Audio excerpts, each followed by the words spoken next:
Olá, meu povo, estamos aqui para mais uma aulinha, que é uma aula sobre os povos semitas. Hoje a gente vai falar um pouco sobre a história dos hebreus, né, que é o nome da etnia, né, das pessoas de religião judaica, né? E esses slides eles estão bastante autoexplicativos, tá? Então a gente vai ver, né, que a gente está falando de um povo que se desenvolve ali durante o Império Egípcio, né? Então a gente ainda está no assunto de história antiga, tá certo? Aqui está a localização geográfica, né? Mais ou menos da onde vai se desenrolar a história dos hebreus, né? E a história dos hebreus ela começa em 1800 a.C. com a chegada a Canaã na Palestina. Canaã, então, a Terra Prometida, né? Esses povos são dominados pelos Ixos, né? No Egito, né? E por volta de 1230 a.C. ocorre o Êxodo, né? Liderado por Moisés. Tá aqui um mapa com a rota do Êxodo, né?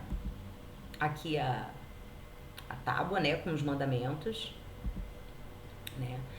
Quando os hebreus finalmente chegam à Palestina, eles se deparam com outros povos. Deixa eu só dar uma olhada aqui no meu timer. Eles se deparam com outros povos e decidem lutar para reconquistar a Palestina, né? Na época ele se dividiu em 12 tribos e para enfrentar seus rivais, os hebreus resolveram entregar o comando das tribos a um só rei, ou seja, adotaram a monarquia, né? Já que eles não iam ficar tão fortalecidos com 12 líderes, um para cada tribo, eles resolveram abrir parte de uma parcela do seu poder, né? Em nome da unificação em torno da monarquia. O primeiro rei hebreu teria sido Saul. Davi, seu sucessor, foi aquele que conquistou a Palestina e transformou a cidade de Jerusalém em capital do reino. E o sucessor de Davi, por sua vez, foi seu filho Salomão, cujo reinado foi de grande prosperidade. Com a morte de Salomão, a insatisfação dos hebreus aumentou e levou a divisão do reino em dois. O reino de Israel ao norte, formado por 10 tribos, com capital em Samaria, e o reino de Judá ao sul, composto por 2 tribos, com capital em Jerusalém. Divididos, os hebreus acabaram ficando mais fracos e não conseguiram resistir às constantes invasões. O reino de Israel foi conquistado pelos assírios e o reino de Judá, mais tarde, pelas tropas do rei babilônico Nabucodonosor.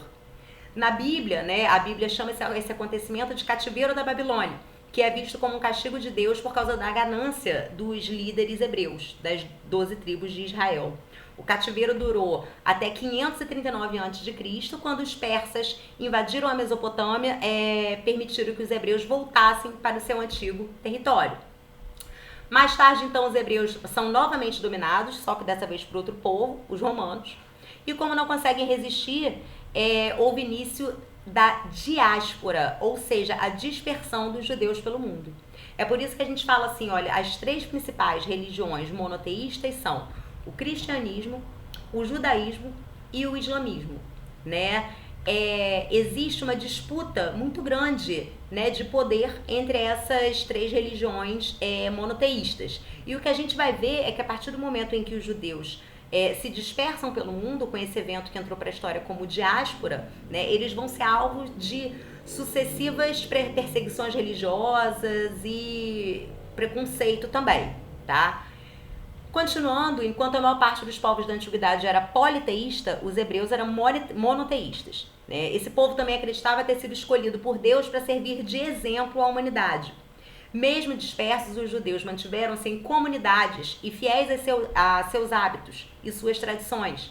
Por exemplo, podemos citar o uso do kippah, né, o Yom Kippur, que é o dia do perdão, e o Bar Mitzvah, que é uma cerimônia que sagra a passagem da infância para a vida adulta, né, dos meninos. E existe Bar Mitzvah feminino também, né? Só pra gente dar um pouco de sequência ao nosso assunto, para essa nossa aula ser sobre hebreus, fenícios e persas, né, a gente vai começar falando agora dos fenícios, né? A Fenícia, ela fica onde hoje em dia é o atual Líbano, né? É uma região em que vigora o que a gente chama de talassocracia, tá? Que é um estilo de governo que tem uma forte relação com o comércio, tá?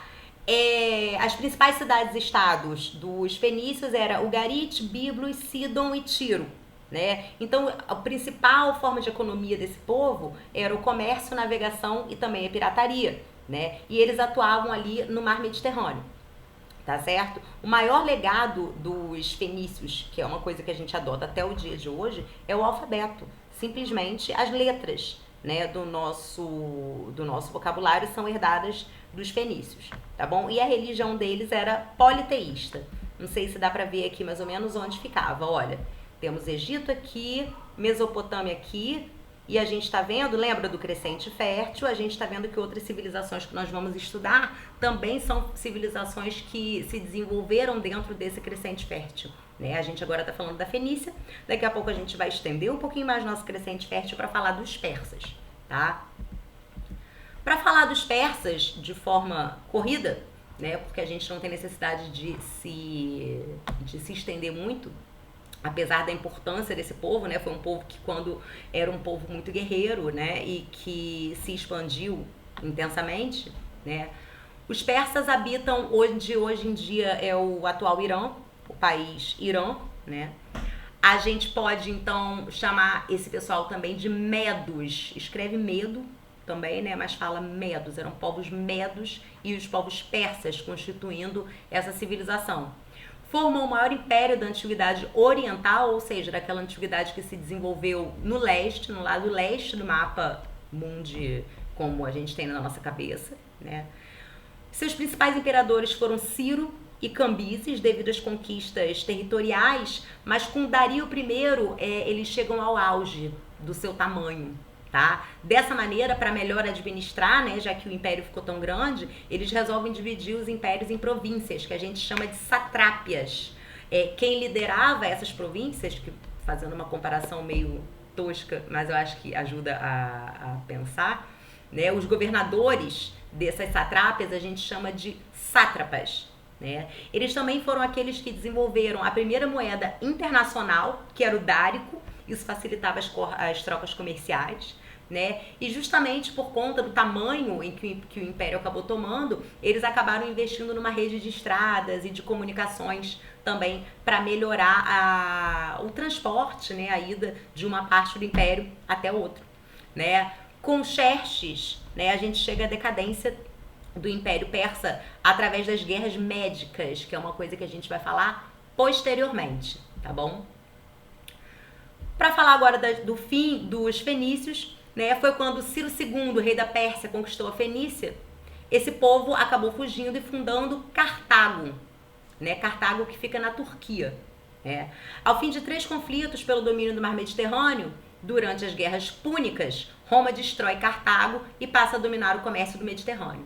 Então, assim, o povo fenício, que era um importante povo navegador e comerciante, né, foge dos persas, se refugia em Cartago, na Turquia, e logo posteriormente entra nas chamadas guerras púnicas contra os romanos, é destruída, né? Cartago é totalmente destruída, e os romanos passam a ter domínio, né, do comércio no Mediterrâneo. Então é isso, meu povo. Não vou me alongar muito na matéria, vocês estão recebendo também no Google Classroom um resumo que eu acho que vai ser bastante importante, né, para vocês terem o controle e a nossa matéria ali certinho. Então é basicamente isso, meu povo. Beijinho.